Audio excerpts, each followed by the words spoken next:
నమస్తే, welcome to V3 news. లక్ష్యం సమాజ్. అయితే నేను మానస. ముందుగా హెడ్లైన్స్. ధనార్జనే జమ్మికుంట మినీ వాటర్ ప్లాంట్ల ధ్యేయం, ప్రమాణాలు పాటించకుండానే అమ్మకాలు.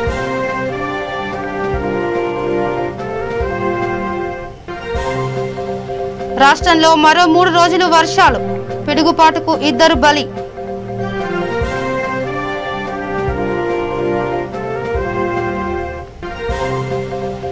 ఏలూరు కార్పొరేషన్ ఎన్నికల కౌంటింగ్ కు హైకోర్టు అనుమతి, కోవిడ్ నిబంధనలు పాటిస్తూ ఓట్లు లెక్కించాలని సూచన.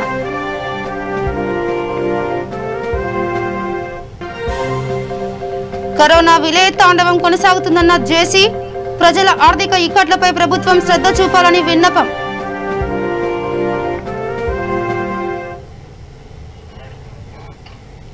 ఇక డీటెయిల్స్కి వెళ్తే, కరీంనగర్ జిల్లా జమ్మికుంట పట్టణంలోని మినరల్ వాటర్ ప్లాంట్లు ఇష్టారాజ్యంగా వివరిస్తున్నాయి.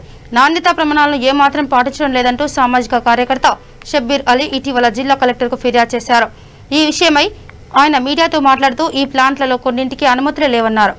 ధనార్జనే ధ్యేయంగా ముందుకు సాగుతున్నామని ఆరోపించారు. ప్రమాణాలు లేని నీటిని విక్రయిస్తున్నామని ఆరోపించారు.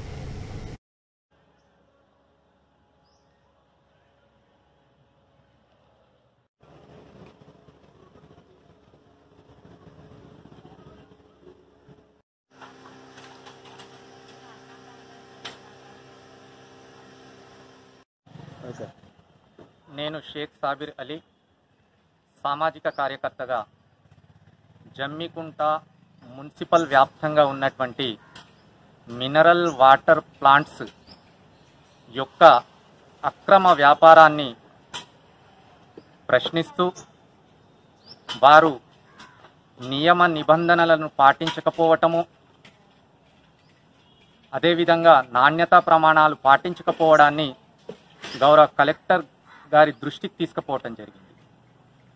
దానిని అనుసరించి కలెక్టర్ గారు జమ్మికుంట మున్సిపల్ కమిషనర్ గారిని ఆదేశిస్తూ పూర్తి విచారణ జరిపిస్తూ వెనువెంటనే చర్యలు చేపట్టాలని చెప్పి అందులో ఆదేశించిన తరుణంలో జమ్మికుంట మున్సిపల్ కమిషనర్ గారు జమ్మికుంట వ్యాప్తంగా ఉన్నటువంటి సుమారు 26-30 వాటర్ ప్లాంట్స్ వారికి నోటీసులు జారీ చేయడం జరిగింది.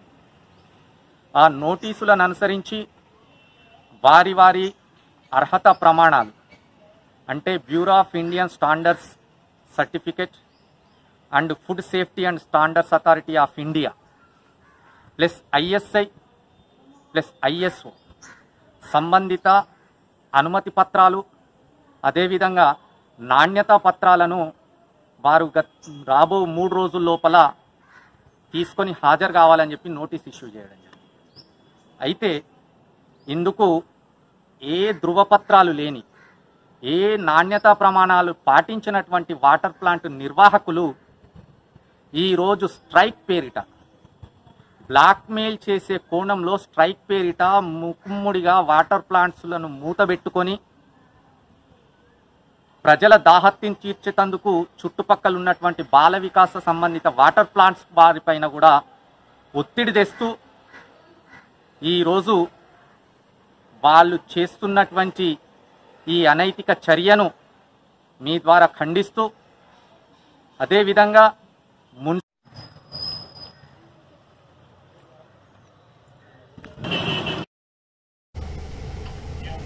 ఇక వాతావరణంలో వచ్చిన మార్పుల కారణంగా తెలంగాణలో మరో 3 రోజులు అక్కడక్కడ వర్షాలు కురిసే అవకాశం ఉంది. ఈ విషయాన్ని హైదరాబాద్ వాతావరణ కేంద్రం వెల్లడించింది. ఉత్తర కర్ణాటక పరిసర ప్రాంతాల్లో సముద్ర మట్టానికి 0.9 కిలోమీటర్ల ఎగువన ఏర్పడిన ఉపరితల ద్రోణి ప్రభావం వల్ల వానలు పడతాయని అధికారులు తెలిపారు. గంటకు 30 నుంచి 40 కిలోమీటర్ల వేగంతో ఈదురుగాలు వీస్తాయన్నారు. ఇలా ఉంచితే ఆదిలాబాద్, కామారెడ్డి, నిజామాబాద్, రాజన్న సిరిసిల్ల, సంగారెడ్డి, మెదక్ తదితర జిల్లాల్లో ఓ మోస్తరు వర్షం కురిసింది. రాష్ట్రంలో అత్యధికంగా వికారాబాద్ జిల్లా మెయిన్పేటలో 31.5 మిల్లీమీటర్ల వర్షపాతం నమోదైంది. పలు చోట్ల పంటలు దెబ్బతిన్నాయి. కొనుగోలు కేంద్రాల్లోని ధాన్యం తడిసి ముద్దయింది.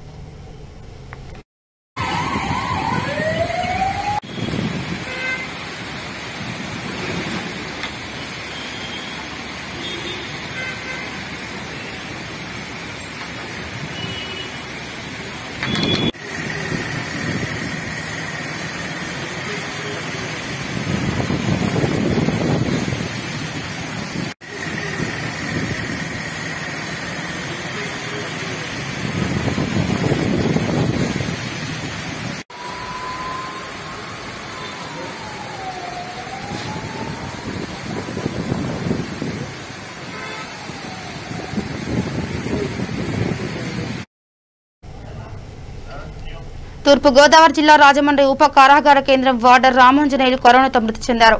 గతంలో కొత్తపేట సబ్ జైల్లో పనిచేసిన ఆయన డిప్యూటేషన్ పై ఇక్కడికి వచ్చారు. కొద్ది రోజులుగా తన నివాసంలో ఐసోలేషన్ లో ఉన్నారు. అయితే పరిస్థితి విషమించడంతో కుటుంబ సభ్యులు ప్రకాష్ నగర్ లోని ప్రైవేట్ ఆసుపత్రికి తరలించగా చికిత్స పొందుతూ మరణించారు.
శ్రీకాకుళం జిల్లా రేగిడి ఆముదాల వలస మండలం కొర్లవలస గ్రామంలో అనుమానాస్పద స్థితిలో గుర్తు తెలియని వ్యక్తి మృతి చెందాడు. గ్రామం మధ్యలో ఓ ఇంటికి వెనుక తాడుతో ఊరేసుకుని ఆత్మహత్య చేసుకున్నాడు. కేసు విచారణలో ఉంది.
ఇక సూర్యాపేట జిల్లాలో రోడ్డు ప్రమాదం జరిగింది. చింతలపాలెం మండలంలోని అంజని సిమెంట్ సమీపంలో ద్విచక్ర వాహనంపై వెళ్తున్న వ్యక్తిని లారీ ఢీకొట్టింది. దీంతో ఓ యువకుడు అక్కడికక్కడే చనిపోయాడు. మృతుడిని వెంకటరామారావుగా గుర్తించారు. ఈ నేపథ్యంలో తమకు న్యాయం చేయాలని డిమాండ్ చేస్తూ అంజని సిమెంట్ కంపెనీ వద్ద మృతుడి బంధువులు ధర్నా చేశారు.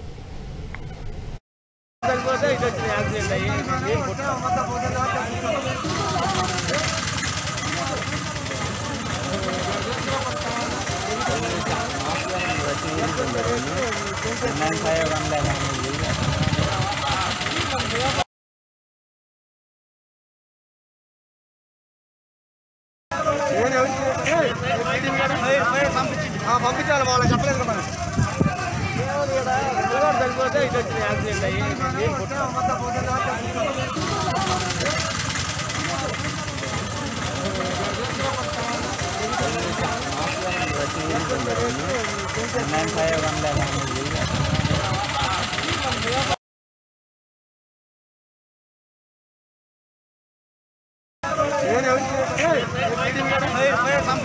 పంపించాలి వాళ్ళకి చెప్పలేదు కదా. బెంగళూరు శాసనసభ ఎదుట ఓ కుటుంబం నిరసనకు దిగింది. ఇంటిలోని వారందరికీ కరోనా సోకింది. ఈ నేపథ్యంలో ఎంత ప్రయత్నించినా కూడా ఏ ఆసుపత్రిలోని ప్రవేశం లభించలేదు. దీంతో విసిగిపోయి విధాన సౌధ ఎదుట ఆందోళనకు దిగారు. రంగంలోకి దిగిన పోలీసులు అంబులెన్స్ రప్పించి వారిని ఆసుపత్రికి తరలించారు. ఇలా ఉంచితే బెంగళూరు నగరంలోని ఆసుపత్రుల్లో పడకల కొరత కూడా తీవ్రంగా ఉంది.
దేశంలో కరోనా వైరస్ విలయ తాండవం కొనసాగుతుందని అనంతపురం జిల్లా మున్సిపల్ చైర్మన్ జేసీ ప్రభాకర్ రెడ్డి అన్నారు. రోజువారీ కేసులు 3 రెట్ల మేర పెరుగుతున్నాయన్నారు. ఈ నేపథ్యంలో ప్రజల ఆర్థిక ఇబ్బందులపై ప్రభుత్వం ప్రత్యేక శ్రద్ధ చూపాలని కోరారు.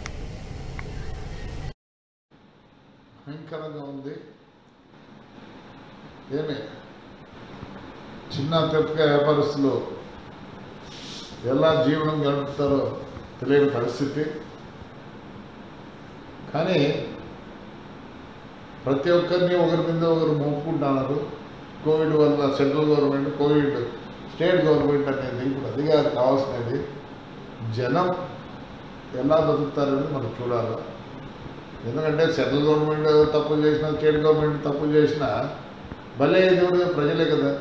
అందుకని అవంతా మానుకొని ప్రతి ఒక్కరు కూడా ఇప్పుడు ఏం చేయాలంటే, మీ పక్కింటి కోవిడ్ వచ్చిందనుకో, వాళ్ళు పలకరియండి, కనీసం ఏంటి పరిస్థితిని అడగండి, ధైర్యం చెప్పండి, ఫోన్ల ద్వారా చెప్పండి, లేకపోతే వాళ్ళు మాట్లాడియండి. అంతేగాని ఇది ఎలా ఉందంటే, ఎవరు లేకపోతే ఎవరు ఉంటే ఇంక మనమే. ఆ గవర్నమెంట్ లేదు, సెంట్రల్ గవర్నమెంట్ లేదు, స్టేట్ గవర్నమెంట్ లేనప్పుడు మనం జీవించాల్సింది ఏంటంటే మనమే. ఊళ్ళో ఉన్న వాళ్ళు ఒకరినొకరు తోడుగా వాడి కష్ట నిష్ఠులు కనుక్కొని వాడికి ఏదో కావాలనుకుంటే అంతా ఇంత సాయం చేసుకుంటా జీవనం గడపాల్సిందే. కానీ ప్రతిసారి అది రాలే ఇది రాలేదంటే ఏదో అన్నీ అయిపోయిన దానికి బాధపడాల్సిన ప్రజలే కదా. సెంట్రల్ గవర్నమెంట్ ఏం చేయకపోయినా, స్టేట్ గవర్నమెంట్ వేరే చేయకపోయినా బాధపడాల్సింది మనం ప్రజలు. అందుకని నేను కోరేది ఒకటే, ప్రతి ఒక్కరు కూడా బాధ్యతగా మన పక్కింటి వాళ్ళని, మన ముందుండి మన ఫ్రెండ్స్ని కానీ బంధువులు కానీ పలకరియండి. పలకరిస్తే ఒక పెద్ద వాడికి బలం, అరే తోడున్నారు అనేది. నేను చెప్పేది ఏమంటే అందరికీ దయచేసి కోవిడ్ వచ్చింది, మరి దీన్ని రేపు మీకు వస్తే దీన్ని కూడా పలకరించాలన్నా ధైర్యం చెప్పండి మీ పక్కింటోళ్ళకి కానీ మీ బంధువులకు కానీ అందరికీ. లేకపోతే ఇది ఊరికి మనం వాడు చేయాలి వీడు చేయాలంటే అది చేయలే. ఇప్పుడు ఏం చేయాలి? వాస్తవం చెప్పాలంటే ఆక్సిజన్ లేక కాదండి, ఆక్సిజన్ ఉంది, దానికి కావాల్సిన లాజిస్టిక్స్ లేవు, లారీలు లేవు. ఒక ట్యాంకర్ కట్టాలంటే కనీసం ఇప్పుడు 2 నెలలు పడుతుంది. అందుకోసం దాన్ని ఇప్పుడు అవన్నీ ఆలోచనలు ఎలా అనేది మనం కూడా ప్రతి ఒక్క ప్రజలకి ఇది ఒక టెస్టింగ్ టైం. అందుకోసం మళ్ళీ మనం ఒకరికొకరు తోడుగా ఉంటేనే జరుగుతుంది. కానీ సెంట్రల్ గవర్నమెంట్ చేయలేదు, స్టేట్ గవర్నమెంట్ చేయలేదంటే వాడుకు ఏం చేస్తారు? రెక్కలు ఉండి ఫెయిల్ అయినట్లే. ఆ ఫెయిల్ అయినని చెప్పి వాడు ఊరుకుంటాను. అందుకని మనం చేసుకోవాలా, దీన్ని కూడా ఆలోచించాల్సి వస్తుంది. నేను కూడా ఊళ్ళో కూడా కొంచెం పెద్దలని సహాయ సహకారాలు అడుగుదాం అనుకుంటున్నాను. ఊరికి వదిలిపెడితే కాదు ఇది పరిస్థితి. దీన్ని కూడా ఆలోచిస్తాం, ప్లాన్ చేస్తున్నా. ఒక 2 రోజుల మళ్ళీ ఆ ప్లాన్ కూడా ఎలా ఉంటే బాగుంటుంది. ఎందుకంటే గవర్నమెంట్ వదిలిపెట్టామని చెప్పి మనం అందరం ఊళ్ళో మనం కూడా ఉన్నాం, అందరితో పాటు మనం ఉన్నాం. మనకు బాధ్యతే. నేను చెప్పేది ప్రతి పౌరునికి బాధ్యతగా తీసుకుందాం. ఈ ఊరు స్పెషల్లీ మనం ఒక ఎగ్జాంపుల్గా తయారైదాం. ఎందుకు కాకుండా చూద్దాం. ప్రతి ఒక్కరు ముందుకు వస్తారు. అందరూ ముందుకు వచ్చేవారంటే పని చేసేవాడంటే చేసేవాళ్ళు దండిగా మంది ఉన్నారు. మనమే బాధ్యత తీసుకోవాల్సిందే. మన ఊరిని మనం మోద్దాం, మనం చేద్దాం. ఎలా చేయాలో మనం ఆలోచిస్తాం. అందుకే అసోసియేషన్ని వాళ్ళని వీళ్ళందరినీ సిస్టంలో కలిసి అందరికి లెటర్లు రాద్దాం అనుకుంటున్నా, లేకపోతే వీడియో ద్వారా అందరినీ పలకరిద్దాం అనుకుంటున్నా. ఎందుకంటే గవర్నమెంట్ వదిలిపెట్టిందని అనుకుంటే మనం ఎందుకు చేసుకోకూడదు? మనమంతా ఉన్నా ఇదే. రేపు నష్టపోయామంటే.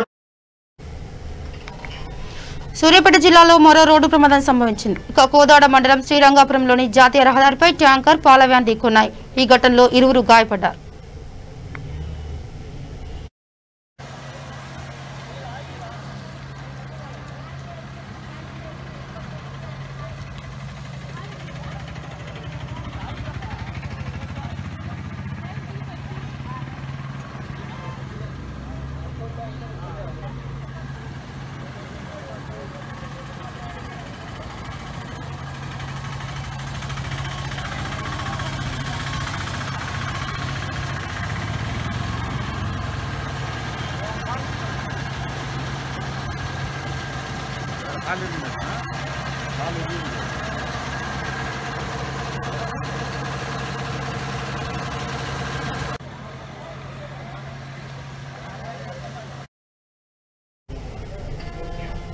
ఇక ఏలూరు కార్పొరేషన్ ఎన్నికల కౌంటింగ్ కు హైకోర్టు అనుమతి ఇచ్చింది. కోవిడ్ నిబంధనలు పాటిస్తూ ఓట్లు లెక్కించాలని సూచించింది. ఈ మేరకు ఇవాళ ఆదేశాలు జారీ చేసింది.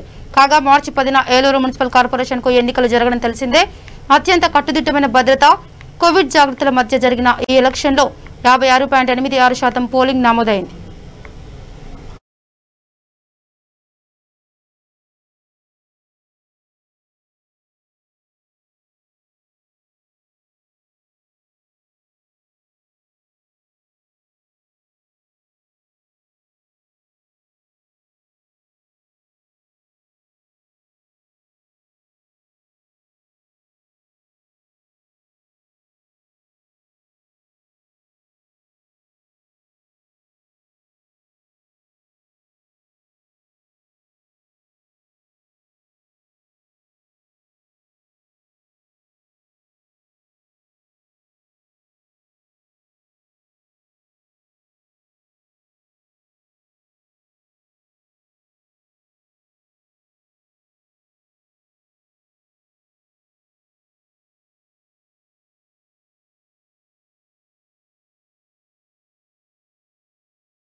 చిత్తూరు జిల్లా కుప్పం మండలం కుర్మనపల్లి గ్రామంలో పేకాట రాయుళ్లు హంగామా చేస్తున్నారు. మారెమ్మ దేవస్థానం వద్ద కొందరు ఆకతాయిల మద్యం తాగుతూ పేకాట ఆడుతున్నారు.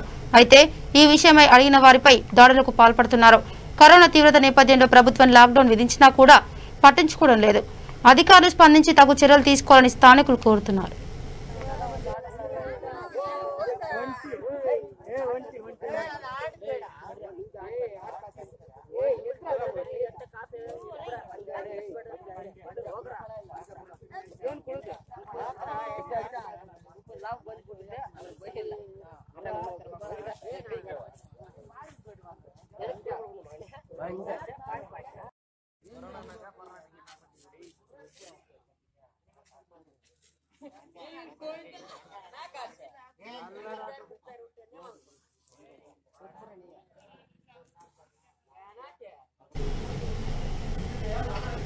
చిత్తూరు జిల్లా పలమనేరుపై కరోనా రెండో దశ తీవ్ర ప్రభావం చూపింది. అనేక మంది ఈ వైరస్ బారిన పడ్డారు. ఈ నేపథ్యంలో పోలీసులు ఎవరిని బయటికి అనుమతించడం లేదు. కోవిడ్ నిబంధనలకు భిన్నంగా వ్యవహరించే వారికి జరిమానా కూడా విధించారు. ఈ సందర్భంగా సీఐ జయరామయ్య, ఎస్ఐ సుధాకర్ రెడ్డి మాట్లాడుతూ ప్రతి ఒక్కరూ కోవిడ్ నిబంధనలు పాటించాలన్నారు.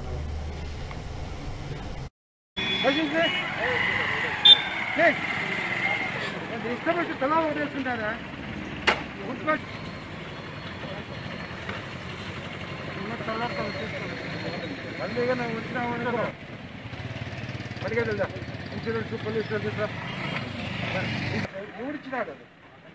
ఎవరు మీ సెక్రటరీ? ఏమన్నా మీ సెక్రటరీ ఏమైనా కలెక్టర్ అనుకుంటున్నాడా? ఇచ్చేదానికి ఎవరికంటే వాళ్ళకి నువ్వు ఏమే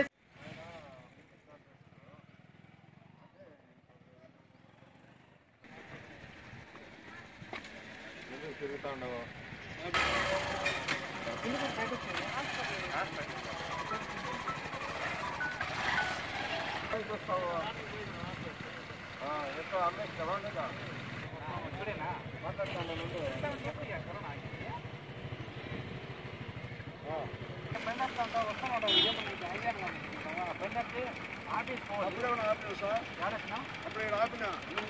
కొంచెం రెస్పెక్ట్గా మాట్లాడాల.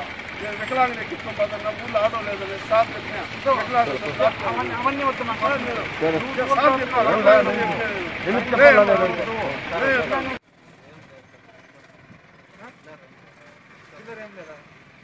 బండికి నెంబర్ లేకుండా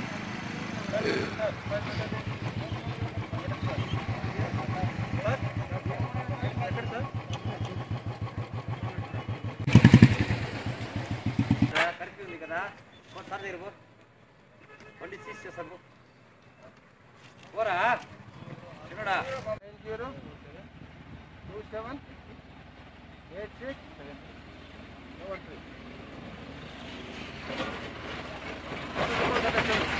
రూల్స్ పెట్టా తిరగదు. ఇన్సూరెన్స్ మళ్ళీ ఇన్సూరెన్స్ ఎక్కడ పాలు ఉండాలి? గుడి ఆత్మలోని ఎక్కడ మీ ఇల్లు? ఏ అనుమానం ఇది? సాయి నగర్ యారు లేదా కానీ అక్కడ ఎన్ని కేసులు ఉన్నాయి రోజుకి? వాళ్ళు ఎన్నిలేవు. విశాఖపట్నంలో ఆక్సిజన్ సదుపాయం కలిగిన మరో 300 పడకలు అందుబాటులోకి రానున్నాయి. ప్రగతి భారత్ ఫౌండేషన్ సహకారంతో దీనిని ఏర్పాటు చేయనున్నారు. శీలానగర్లోని వికాస్ విద్యానికేతన్ ప్రాంగణంలో ఇది ఏర్పాటు కానుంది. ఇందుకు సంబంధించిన పనులను ఎంపీ విజయసాయిరెడ్డి పర్యవేక్షించారు.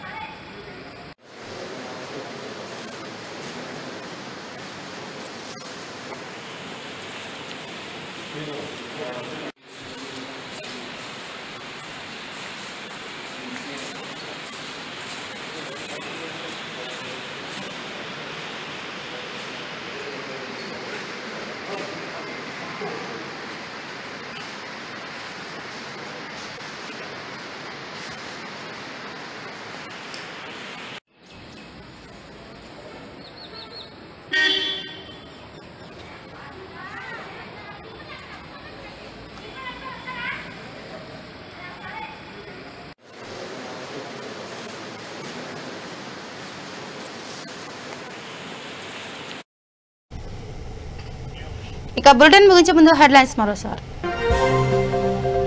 ధనార్జనే జమ్మికుంట మినీ వాటర్ ప్లాంట్ల జేయం, ప్రమాణాలు పాటించకుండానే అమ్మకాలు.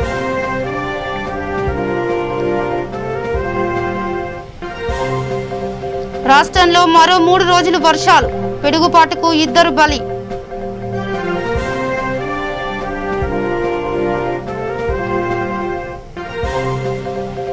ఏలూరు కార్పొరేషన్ ఎన్నికల కౌంటింగ్ కు హైకోర్టు అనుమతి, కోవిడ్ నిబంధనలు పాటిస్తూ ఓట్లు లెక్కించాలని సూచన.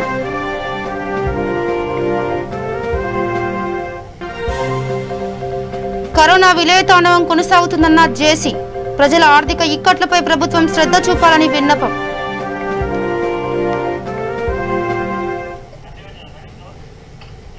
ఇవి bulletin updates. Keep watching V3 news. లక్ష్యం సమాజైతే. నమస్కారం.